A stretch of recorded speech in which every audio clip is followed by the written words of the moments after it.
Hello you guys, welcome to another book video.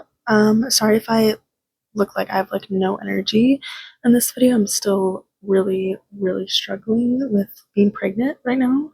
So I'm kind of dying, but I just wanted to get this video out there because I've had it ready and I'm really excited to do it. So this is things that I love in books. So just a bunch of different things.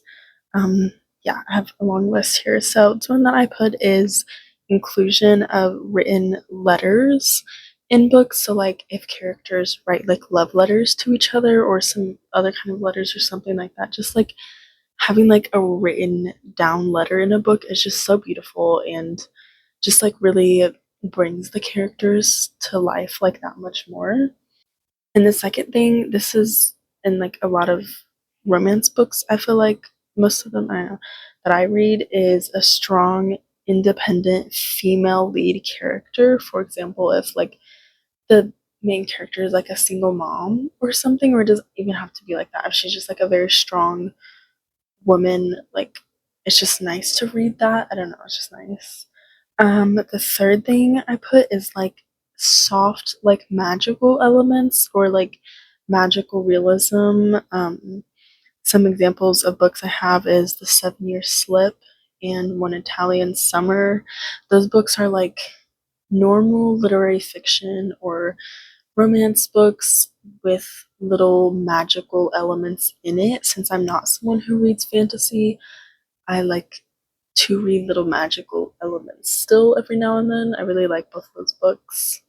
And the fourth one is a mention of other works of literature or other authors or I don't know, just other literature in books as someone who not only reads a lot but is also studying literature and reading in school right now. That's what I'm studying. It's really interesting to see just old authors or just other works of literature mentioned in any book.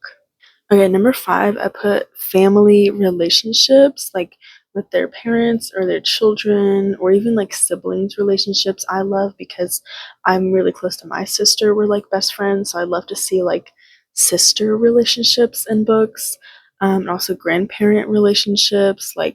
If it's a romance book, if it's whatever kind of book, just the inclusion of other family relationships or friends too. Okay, and the next one is a realistic discussion of if a character has a serious disease or mental illness or something, but discussed well in the story and done with just told really well and not too much, not overdone, but really just bringing a little bit of light to whatever kind of issues in any book helps it maybe be more relatable to people, or I just find it kind of interesting most of the time. The next one is pets. I love when there's a big inclusion of pets in the story, even if it's not huge sometimes, and it just mentions that someone sat there with her cat or with her dog or something. I just love the inclusion of pets, and I know a lot of people do. And I feel more romance books are doing that. I've read a few recently that had really big inclusions of dogs. In one of them it was a big part of the main plot. So yeah. Next one is short chapters. As someone who reads a lot, like I said, of for pleasure and also reads a lot of academic books and stuff for school, having a book that I enjoy that's just short chapters helps me stay into it and read it sometimes. Next is I put flowery or lyrical poetic writing. If it's done well, you'll see this in really really good literary fiction books. If someone just knows how to write a book and they just know how to write so well, the language that they use will be beautiful as well. Not only the story or the plot, but also just the writing that they do.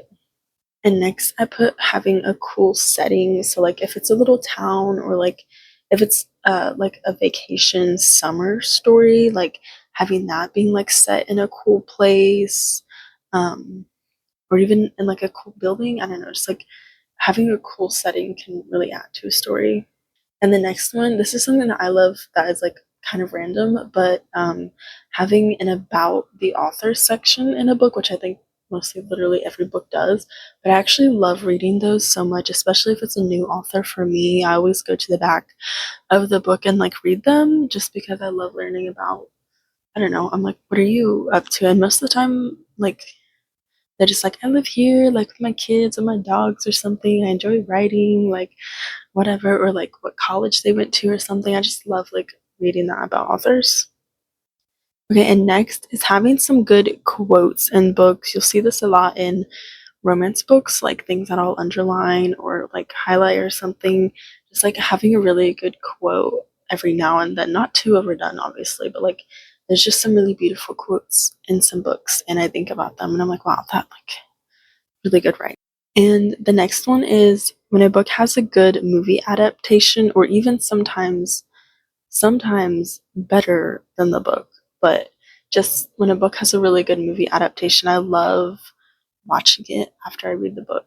And the last thing on this list is having interesting and like actually really good chapter titles. Um, a lot of books actually don't do this, they'll just put a number or something, but if you have, for example, if you have like a really big, like a really long literary fiction book or something, it'll be separated into sections with interesting chapter titles usually. But yeah, having like really interesting chapter or section titles is always like a nice little add in to have in a book. Okay, and that's everything I have on this list. Thank you guys so much for watching, and I'll see you next time. Bye.